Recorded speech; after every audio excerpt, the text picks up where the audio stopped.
Bismillahirrahmanirrahim. Assalamualaikum warahmatullahi wabarakatuh.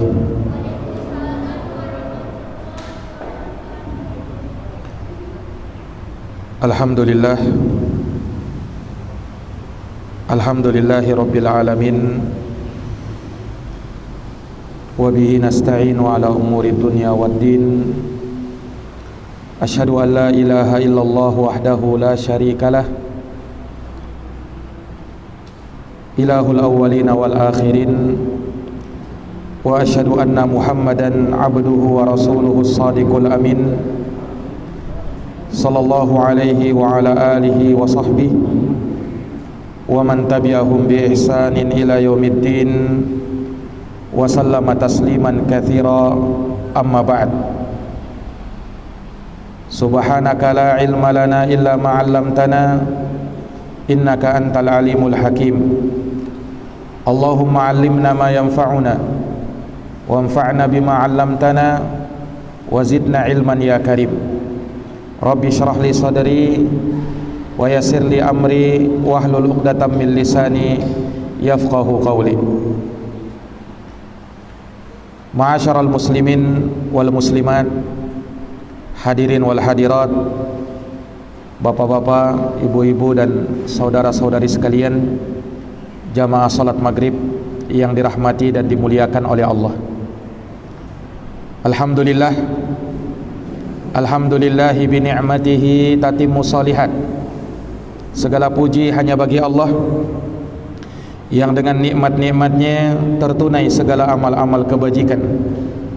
Salawat dan salam semoga terhatur limpahkan kepada junjungan kita Nabi Agung, Nabi besar Muhammad sallallahu alaihi wasallam, kepada keluarga dan para sahabat serta orang-orang yang senantiasa meniti jalannya sampai hari kiamat. Ma'asyaral muslimin wal muslimat, hadirin wal hadirat, jamaah Masjid Baitul Makmur yang dirahmati dan dimuliakan oleh Allah. Di malam hari yang berbahagia ini, dengan taufik dari Allah Subhanahu wa taala, kembali kita dapat melanjutkan pembahasan dari kitab Riyadhus Shalihin karya Al-Imam Abu Zakaria Yahya bin Sharaf, yang lebih dikenal dengan Al-Imam An-Nawawi rahimahullahu taala. Kita masih dalam bab yang berbicara tentang niat dan keikhlasan. Telah kita sebutkan bahwa yang namanya ikhlas berarti bersih dari segala macam kotoran.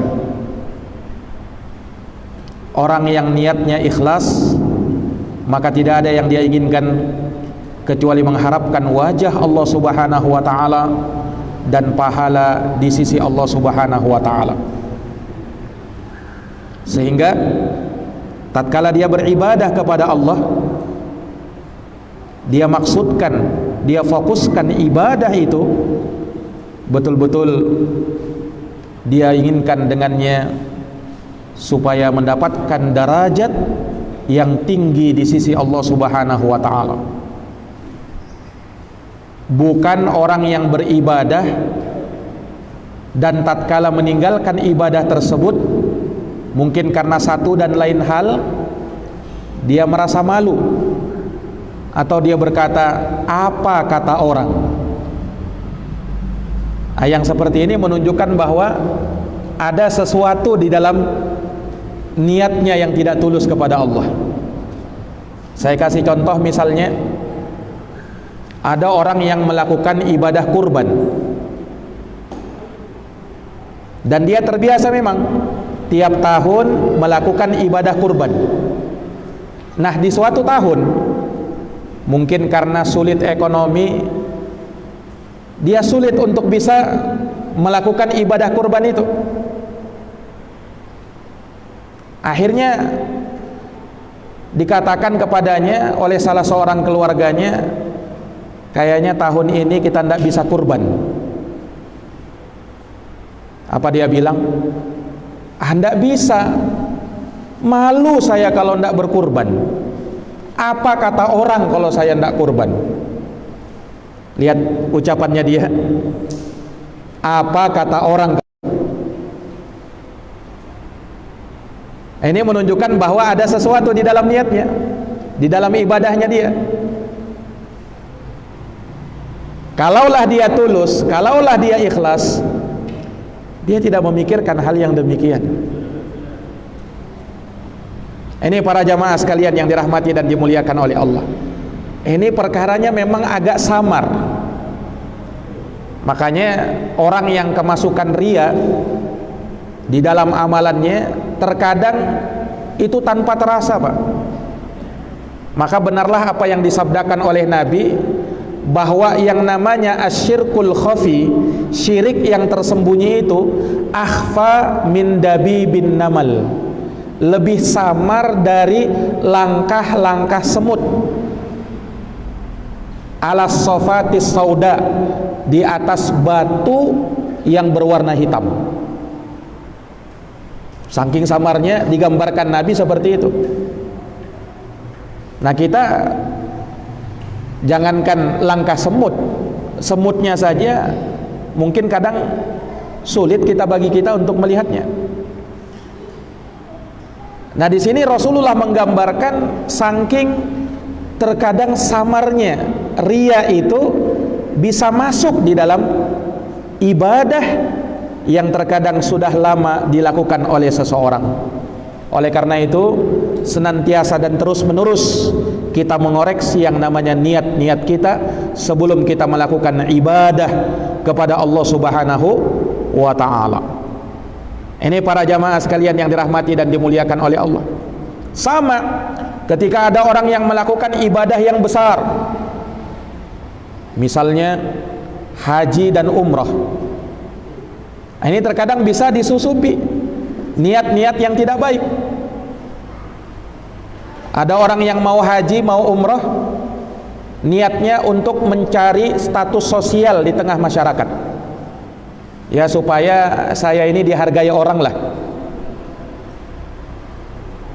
Nah, kalau niatnya seperti ini tidak beres. Akhirnya ibadah haji yang dia lakukan, dia sudah capek-capek ke sana, biaya bukan sedikit, tapi apa? Ibadahnya menjadi sia-sia karena dicampuri dengan ketidakikhlasan. Sementara kita paham bahwa yang namanya ibadah tidak akan diterima oleh Allah Subhanahu wa ta'ala kecuali harus tulus, harus ikhlas, semata mengharapkan wajah Allah Subhanahu wa ta'ala. Nah, orang yang haji ini banyak juga macam-macam niatnya. Ada juga, Pak, haji politik. Gimana itu haji politik itu? Ya, ada sebagian orang ya karena dia mau nyalek misalnya, ya dia malulah kalau misalnya dipajang namanya itu tidak ada tulisan hajinya. Kalau begitu dia paksa-paksakan, dia bela-belain haji dulu lah, mau nyalek ini. Nah, inilah haji politik. Ada juga haji bisnis, Pak.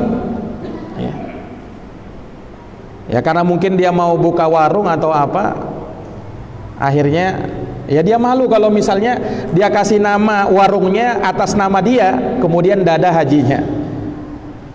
Nah, akhirnya dia haji karena itu. Ini haji bisnis namanya, tercampuri oleh niat-niat yang tidak benar. Makanya ikhlas, bersih dari segala macam kotoran-kotoran tadi. Tidak ada yang dia niatkan kecuali betul-betul mengharapkan wajah Allah Subhanahu wa ta'ala. Ini para jamaah yang dirahmati dan dimuliakan oleh Allah. Makanya senantiasa kita mengatakan dan berharap, kul inna salati wa nusuki wa mahyaya wa mamati lillahi rabbil alamin. Katakanlah wahai Muhammad, sesungguhnya salatku, sembelihanku, ibadahku, hidup dan matiku semata-mata untuk Allah Subhanahu wa taala, tidak ada yang lain. Semua ibadah kita niatkan hanya untuk Allah Subhanahu wa taala, tidak ada yang lain. Ini para jamaah sekalian yang dirahmati oleh Allah. Dan ingat, kita wajib waspada dan hati-hati dari berubahnya niat itu. Terkadang niat itu bisa berubah di tengah jalan, Pak. Tatkala datang pujian kepada dia. Nah, manusia itu kan memang sangat suka untuk dipuji. Ini tabiat dasar manusia, memang suka untuk dipuji. Bahkan terkadang, Pak, orang itu bisa gila pujian ketimbang gila harta, ketimbang gila uang. Orang bisa gila pujian ketimbang gila uang. Loh, bagaimana itu? Ya, mungkin sekedar contoh aja, Pak. Ada orang misalnya dikasih sejumlah uang sekitar 1 juta misalnya. Senang ya kan? Senang. Tapi ternyata setelah diperiksa uangnya palsu. Marah enggak gara-gara itu? Oh, saya ditipu ini ternyata. Nah, uang yang dikasih kepada saya uang palsu. Marah dia. Tapi coba bandingkan dengan orang misalnya ya, orang tua ya sudah sepuh, umur 81 tahun misalnya. Ada orang datang puji dia, bapak ini seperti anak muda yang masih berumur 18 tahun. Padahal umurnya berapa? 81 tahun. Oh, bapak ini masih ganteng kayak anak muda umur 18 tahun. Saya tanya, Pak, kira-kira pujian itu pujian asli atau palsu? Hah? Pujian palsu lah. Ya kan? Tapi senang enggak dengan pujian itu? Walaupun pujian palsu, senang juga sebagian orang. Nah, itulah terkadang orang gila pujian ketimbang gila uang. Nah, ingat, terkadang pujian ini bisa merubah niat-niat yang ada di dalam hati kita. Makanya senantiasa kita koreksi, senantiasa kita benahi, semoga berjalan dan terus menerus ikhlas karena Allah Subhanahu wa taala. Para jamaah yang dirahmati dan dimuliakan oleh Allah, niat yang ikhlas, asalkan dia tulus di dalam beribadah, di dalam melakukan suatu amalan, maka Allah akan terima amalan itu, walaupun terkadang dia salah sasaran. Saya ulangi, orang yang melakukan amal ibadah ikhlas niatnya, tulus niatnya, Allah terima ibadah itu walaupun mungkin salah sasaran. Contohnya misalnya ada orang nyumbang, Pak, dia sumbangkan sebagian hartanya kepada seseorang. Ternyata orang yang disumbang ini menipu dia. Pertanyaannya, apakah ibadahnya diterima? Sedekahnya tadi diterima, ditulis oleh Allah sebagai pahala? Jawabnya apa? Naam, ditulis. Innamal a'malu binniyat. Amal tergantung dengan niatnya. Adapun orang yang disumbang dia mau nipu kita, urusan dia. Sementara ibadah kita, sedekahnya kita sudah ditulis sebagai suatu kebaikan. Ini kalau kita tidak tahu ya. Ini kalau kita tidak tahu dia memang menipu. Beda kalau kita tahu ini orang menipu, Anda usah disumbang. Tapi kalau kita tidak tahu, ya, kita niatkan ikhlas karena Allah, ternyata dia tipu, maka ibadah kita sudah diterima oleh Allah Subhanahu wa taala. Makanya ada satu kisah diceritakan oleh Nabi Shallallahu Alaihi Wasallam, terjadi pada umat sebelum ini, terjadi pada umat sebelum kita. Jadi ada seorang laki-laki, Pak, dia berkata, la atasaddaqanna al-lailah bisadaqatin. Demi Allah, malam ini, kata orang ini, saya akan bersedekah dengan satu sedekah. Maka akhirnya dia pun keluar di malam itu. Kemudian dia cari orang yang dia ingin sedekahi. Ternyata orang yang dia sedekahi adalah seorang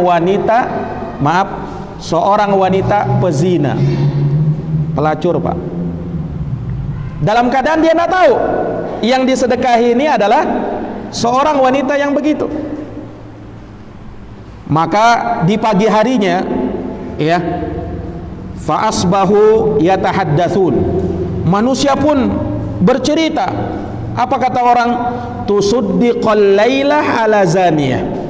Ada berita tadi malam ada orang bersedekah dengan wanita pezina.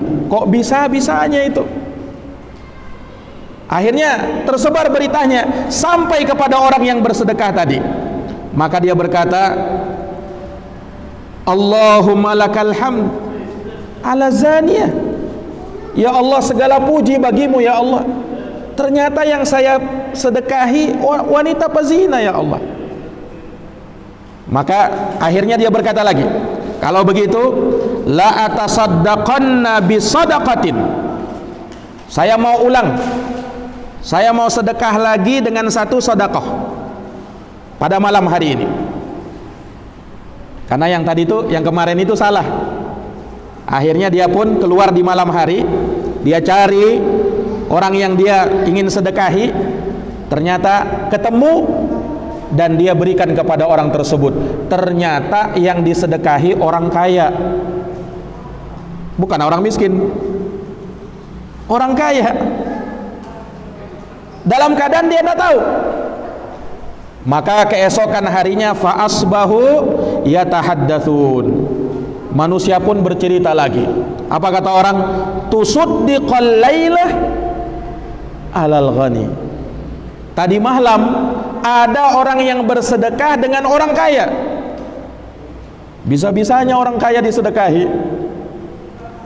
Tersebar beritanya, akhirnya sampai ke telinganya bahwa dia pun masih salah dalam sedekah, sasarannya salah. Maka dia berkata, Allahumma lakal hamdu ala ghani. Ya Allah, segala puji bagimu. Aku salah lagi ya Allah, aku bersedekah dengan orang kaya.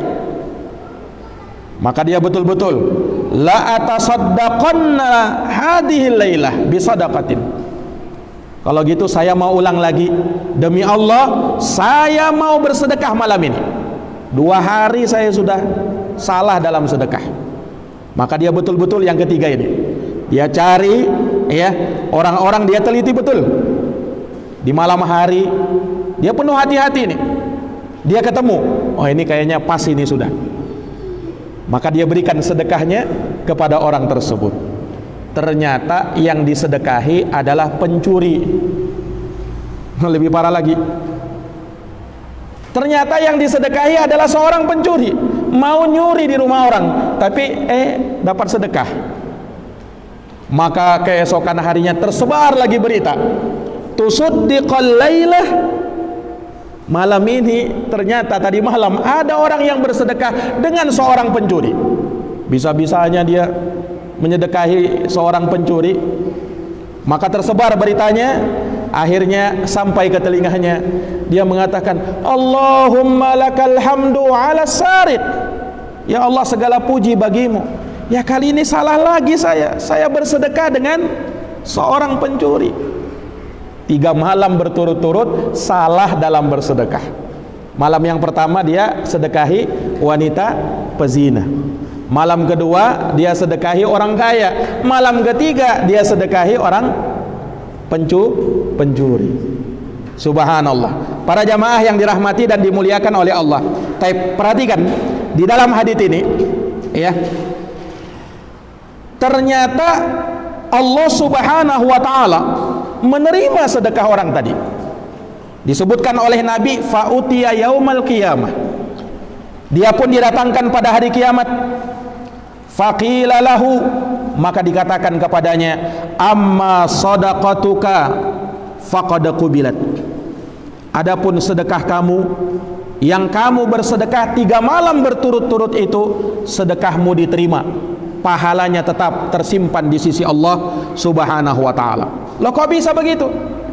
Dikatakan kepada dia, adapun wanita yang kau sedekahi, wanita pezina itu, naam, fala'allaha an tasta'iffa biha, maka semoga dengan sedekahmu dia berhenti dari perzinahannya, kata Allah Subhanahu wa ta'ala. Naam, wa ammal ghani, adapun orang kaya yang kau sedekahi, fala'allahu yatadzakkar, maka semoga dia sadar. Nah, dia kaya, ada orang yang bersedekah sama dia, semoga dia sadar dengan hal tersebut, ya harusnya saya juga harus bersedekah karena saya orang kaya. Nah, kemudian wa ammas sariq, adapun pencuri yang kau sedekahi, fala'allahu, maka semoga ya di malam itu atau di beberapa malam setelahnya, atau bahkan dia bisa berhenti dari profesinya sebagai seorang pencuri. Dia sadar akhirnya. Nah, subhanallah. Lihat para jamaah sekalian, syahidnya di sini ya, bahwa terkadang seseorang beribadah, lihat di sini, bersedekah, niatnya dia jaga, tulus, ikhlas karena Allah, tapi salah sasaran. Allah terima enggak ibadahnya? Allah terima, dan ditulis sebagai suatu pahala sempurna. Nah, inilah keluar biasaan ikhlas itu. Terkadang kita beribadah mungkin salah sasaran, tetapi Allah Subhanahu wa ta'ala masih terima. Kenapa? Karena Allah lihat niatnya. Allah melihat niatnya. Karena Allah Subhanahu wa ta'ala melihat kepada niat-niat kita, bukan kepada yang lainnya. Para hadirin yang dirahmati dan dimuliakan oleh Allah Subhanahu wa ta'ala, maka ini tentang keikhlasan. Dan terkait dengan keikhlasan ini, Al-Imam An-Nawawi rahimahullahu ta'ala membawakan beberapa ayat. Namun sebelum kita singgung ayatnya, para jamaah yang dirahmati oleh Allah, perlu kita pahami bahwa yang namanya ikhlas, yang namanya keikhlasan, itu tidak mungkin kita dapatkan kecuali dengan kejujuran. Orang yang ikhlas berarti dia harus memiliki sifat kejujuran. Dan orang yang jujur bermanfaat nanti kejujurannya kalau dibangun di atas keikhlasan. Sementara ikhlas dan jujur tidak mungkin kita bisa pertahankan kecuali dengan kesabaran. Perhatikan ini urutannya. Kemudian tatkala kita melakukan semua hal tersebut, terkadang masih ada kekurangannya, maka kita butuh untuk bertaubat kepada Allah Subhanahu wa ta'ala. Subhanallah, Imam Nawawi di awal pembahasannya beliau bawakan tentang bab ikhlas. Setelahnya beliau bawakan tentang bab kesabaran, kemudian bab tentang kejujuran, kemudian bab tentang taubat. Bersusun kan? Karena memang saling berkaitan antara satu dengan yang lainnya. Para jamaah yang dirahmati dan dimuliakan oleh Allah, ayat pertama yang dibawakan oleh Imam An-Nawawi rahimahullahu ta'ala adalah ayat dalam surat Al-Bayyinah, ayat yang kelima. Ayat yang insyaallah ta'ala sudah kita hafalkan. Allah Subhanahu wa ta'ala berfirman, wa ma umiru illa liya'budullaha mukhlishina lahuddin hunafa wa yuqimus salah wa yu'tuz zakah wa dzalika dinul qayyimah. Allah berfirman, wa ma umiru, tidaklah mereka diperintah, illa kecuali, liya'budullaha, untuk beribadah kepada Allah, mukhlishina lahuddin, dengan mengikhlaskan ketaatan kepadanya, hunafa, dalam keadaan lurus, wa yuqimus salah, menegakkan salat, wa yu'tuz zakah, menunaikan zakat, wa dzalika dinul qayyimah, itulah agama yang lurus. Ini para jamaah yang dirahmati dan dimuliakan oleh Allah, ini ayat yang sangat istimewa di dalam Al-Quran. Di dalamnya terdapat penjelasan pondasi agama dan sekaligus bangunan agama itu. Pondasi agama adalah tauhid dan keikhlasan. Bangunan agama ibadah kepada Allah. baik ibadah yang kaitannya hablum minallah, antara kita dengan Allah Subhanahu wa taala, atau ibadah yang kaitannya dengan hablum minan nas, hubungan interaksi antara sesama manusia. Dijelaskan di dalam ayat yang mulia ini. Perhatikan, wa ma umiru, tidaklah mereka diperintah illa liya'budullaha mukhlishina lahuddina hunafa, kecuali agar mereka beribadah kepada Allah dengan ikhlas. Ini tauhid, pondasi agama ini, menjalankan agama yang lurus. Kemudian disebutkan setelahnya contoh ibadah, wa yuqimus shalah wa yu'tuz zakah. Inilah bangunannya agama. Kemudian di akhirnya ditutup dengan mengatakan wa dzalika dinul qayyimah, itulah agama yang lurus. Para jamaah yang dirahmati dan dimuliakan oleh Allah, kita perhatikan dan kita tadabburi ayat yang mulia ini. Di awal ayat Allah Subhanahu wa taala berfirman, wa ma umiru, tidaklah mereka diperintah. Siapa mereka di sini?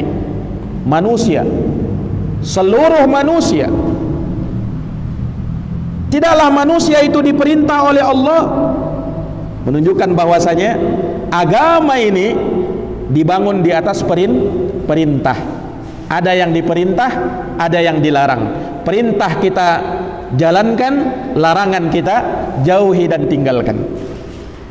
Dan ini ayat juga sekaligus menunjukkan bahwa tatkala kita menjalankan perintah harus sesuai dengan tuntunan syariat, sesuai dengan apa yang dicontohkan oleh Rasulullah sallallahu alaihi wasallam. Inilah salah satu syarat diterimanya amal ibadah, yaitu mutaba'atur Rasul, harus ngikut dengan petunjuknya Rasul sallallahu alaihi wasallam. Sebagaimana yang telah berlalu, yang namanya ibadah itu dibangun di atas dua syarat. Yang pertama ikhlas, yang kedua mutaba'atur Rasul, harus sesuai dengan petunjuk dan ajarannya Rasulullah sallallahu alaihi wasallam. Kalau kita lihat ikhlas dan mutaba'ah ini, itulah kandungan makna syahadatain. Asyhadu an la ilaha illallah wa asyhadu anna Muhammadar Rasulullah. Aku bersaksi bahwa tiada Tuhan yang berhak disembah, yang patut untuk diibadahi kecuali Allah, dan bahwa Muhammad adalah utusan Allah. Syahadat la ilaha illallah mewakili keikhlasan, sementara syahadat Muhammad Rasulullah mewakili mutaba'ah, beribadah sesuai dengan apa yang dicontohkan oleh Nabi sallallahu alaihi wasallam. Ini para jamaah yang dirahmati dan dimuliakan oleh Allah. Dari sini menunjukkan bahwa ibadah itu landasannya adalah wahyu, bukan adat istiadat. Yang namanya ibadah itu adalah apa yang difirmankan Allah dan apa yang disabdakan oleh Rasulullah, bukan hasil pemikiran manusia. Nah, itu bukan ibadah. Ibadah wahyu dari Allah Subhanahu wa taala, bukan warisan nenek moyang, bukan. Makanya kita beragama sesuai dengan tuntunan Al-Quran dan hadisnya Nabi sallallahu alaihi wasallam. Para jamaah yang dirahmati dan dimuliakan oleh Allah Subhanahu wa taala, perhatikan. Wa ma umiru, tidaklah mereka diperintah, manusia ini, illa liya'budullah, kecuali untuk beribadah kepada Allah. Apa itu ibadah? Kita sering dengar kata ibadah. Apa itu ibadah? Ibadah secara bahasa artinya ketundukan dan perendahan kepada Allah. Tatkala seorang menghinakan diri di hadapan Allah, maka itulah ibadah. Makanya ibadah yang paling besar tatkala kita sujud kepada Allah. Nah, itu puncaknya ibadah di situ. Kenapa? Disitulah puncak perendahannya kita kepada Allah. Kita sujud kepadanya. Ya kan? Nah, itu ibadah, Pak. Secara istilah, yang namanya ibadah adalah semua ucapan, semua perbuatan, baik yang nampak maupun yang tersembunyi, tatkala dia dicintai dan diridhoi oleh Allah, maka itulah ibadah. Dari sini kita tahu bahwa ibadah itu sangat luas, bukan hanya terbatas pada 5 rukun Islam saja, tapi semua amalan kalau Allah cintai, kalau Allah ridhai, maka itu ibadah. Maka itu ibadah. Nah, ibadah ini bisa terkait dengan ibadah hati, lisan, dan anggota badan. Ibadah hati contohnya mahabbatullah, cinta kepada Allah. Al-khauf minallah, takut dengan azabnya Allah. Ibadah. Tawakkul, bertawakal kepada Allah. Raghbah wa rahbah, harapan dan cemas kepada Allah. Ini ibadah. Ibadah hati. Ada ibadah lisan. Ibadah lisan membaca Quran, tilawatul Quran, berzikir kepada Allah, berdakwah di jalan Allah, itu ibadah lisan. Ada ibadah anggota badan. Tatkala kita sholat, berdirinya kita itu ibadah. Rukuknya kita itu ibadah. Sujudnya kita apalagi itu ibadah kepada Allah Subhanahu wa ta'ala. Dan yang mewakili semua ibadah itu hati, lisan, dan anggota badan adalah sholat. Ya kan Pak? Kita sholat, hati kita harus ingat kepada Allah, ya kan? Makanya kita perlu berniat. Kita jaga kekhusyuan kita. Itu apa itu? Itu hati. Kemudian lisan, naam, jelas di dalam sholat ada bacaan-bacaannya. Kemudian ibadah badan, jelas di dalam sholat kita berdiri, kita ruku, kita sujud, itu semua adalah ibadah kepada Allah. Makanya para jamaah sekalian, perhatikan di dalam ayat yang mulia ini, ketika Allah Subhanahu wa ta'ala contohkan ibadah, Allah sebutkan dua ibadah. Apa itu? Sholat dan zakat. Kenapa? Karena memang ibadah ini yang paling utama. Para jamaah yang dirahmati dan dimuliakan oleh Allah, perhatikan ibadah tadi. Wa ma umiru, tidaklah mereka diperintah illa kecuali liya'budullaha, untuk beribadah kepada Allah. Apakah sekedar beribadah saja? Enggak. Allah ikutkan mukhlisina lahuddin. Ini syahidnya, dengan mengikhlaskan lahu kepada Allah ad-din. Ad-din itu apa artinya? Ad-din itu kan din, ya.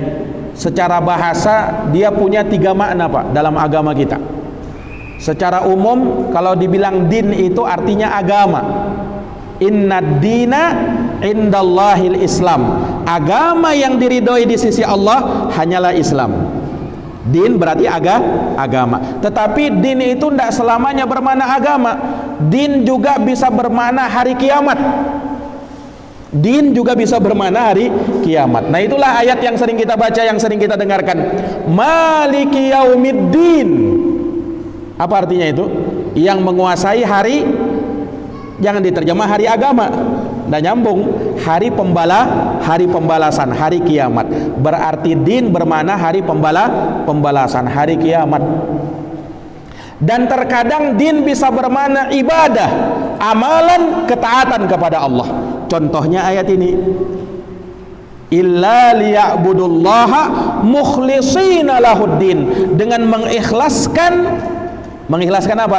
Ketaatan, ibadah, amalan untuk Allah Subhanahu wa ta'ala. Ini para jamaah yang dirahmati dan dimuliakan oleh Allah. Taib. Maka jelas di dalam ayat disyaratkan di dalam ibadah yang kita kerjakan harus tulus, harus ikhlas, hanya mengharapkan wajah Allah Subhanahu wa ta'ala. Kemudian setelahnya apa? Wa yuqimus shalah wa yu'tuz zakah.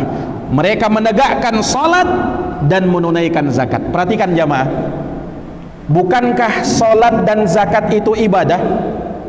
Ibadah kan? Ibadah. Sebenarnya sudah tercakup dalam ayat sebelumnya. Ayat sebelumnya apa? Tidaklah mereka diperintahkan kecuali untuk beribadah kepada Allah. Salat dan zakat kan sudah masuk ibadah kan? Sebenarnya sudah disebutkan dalam ayat sebelumnya. Tapi kenapa disebutkan lagi salat dan zakat? Nah, inilah sisi, ya, keindahan bahasa Quran itu. Ketika disebutkan yang seperti ini, memunculkan makna pengkhususan, menunjukkan bahwa salat dan zakat bukan ibadah sembarangan. Bukan ibadah sembarangan. Ya, dan ini uslub di dalam Quran. Ketika Allah ingin menyebutkan sesuatu yang agung, disebutkan secara umum, kemudian dikhususkan dia. Disebutkan secara umum, kemudian dikhususkan penyebutan dari yang umum tadi, ada yang dikhususkan. Contohnya juga ada di dalam Al-Quran, Pak. Di dalam surat Al-Qadar, terkait tentang turunnya Lailatul Qadar, malam Lailatul Qadar. Apa kata Allah dalam Quran? Tanazzalul malaikatu warruhu fiha. Di malam Lailatul Qadar turun malaikat. Turun malaikat. Kemudian siapa lagi yang turun? Warruhu fiha. Dan roh di sini maknanya malaikat Jibril. Malaikat Jibril juga turun. Baik. Malaikat Jibril kan juga bagian dari malaikat kan? Sebenarnya sudah tercakup dalam ayat itu. Tanazzalul malaika, malaikat turun. Jibril juga masuk, tetapi ketika dikhususkan warruhu fiha, Jibril juga ikut turun, menunjukkan bahwa malaikat Jibril bukan malaikat sembarangan. Makanya malaikat termulia adalah malaikat Jibril. Dialah yang bertugas menyampaikan wahyu kepada Nabi kita Muhammad sallallahu alaihi wasallam, bukan malaikat sembarangan itu. Ini para jamaah sekalian, sama ketika disebutkan di dalam ayat ini, disebutkan ibadah secara umum, kemudian dari ibadah itu diambil solat dan zakat, menunjukkan bahwa solat dan zakat bukan ibadah sembarangan. Dan memang disebutkan dua ini, subhanallah, ternyata dua ini mewakili ibadah yang kita kerjakan secara umum. Ibadah kita, Pak, yang kita kerjakan itu tidak lepas dari hablum minallah atau hablum minannas. Hablum minallahnya kita kerjakan, ya, dan itu terwakili dengan ibadah solat, hablum minallah. Sementara zakat hablum minannas, memang langsung terkait dengan hubungan interaksi kepada sesama manusia. Kita menyumbangkan sebagian harta kita kepada fakir miskin untuk menolong saudara kita. Ini hablum minannas. Ini para jamaah sekalian yang dirahmati dan dimuliakan oleh Allah. Dan perhatikan, salat adalah ibadah yang mewakili ibadah badan, sementara zakat adalah yang mewakili ibadah harta. Kita beribadah kepada Allah dengan badan kita, kita beribadah kepada Allah dengan harta kita. Ibadah badan terwakili dengan salat, ibadah harta terwakili dengan zakat. Wa yuqimus shalah wa yu'tuz zakah. Kemudian Allah katakan wa zalika dinul qayyimah. Itulah agama yang lurus. Apa agama yang lurus? Tauhid, salat dan zakat. Inilah agama yang lurus. Para jamaah yang dirahmati dan dimuliakan oleh Allah Subhanahu wa taala, maka ini ayat yang sangat mulia yang beliau bawakan di ayat yang pertama ini. Masih ada lagi dua ayat yang akan beliau bawakan, ya, di kitabnya Riyadhus Shalihin. Insyaallah taala akan kita bahas di pertemuan yang akan datang biidznillah taala. Jazakumullahu khairan atas perhatiannya. Mohon maaf atas segala kekurangannya. Hadanallahu wa iyyakum ajma'in. Kita tutup dengan doa kafaratul majlis. Subhanakallahumma wa bihamdika asyhadu an la ilaha illa anta astaghfiruka wa atubu ilaik. Subhana rabbika rabbil izzati amma yasifun wa salamun alal mursalin walhamdulillahi rabbil alamin. Wassalamu alaikum warahmatullahi wabarakatuh.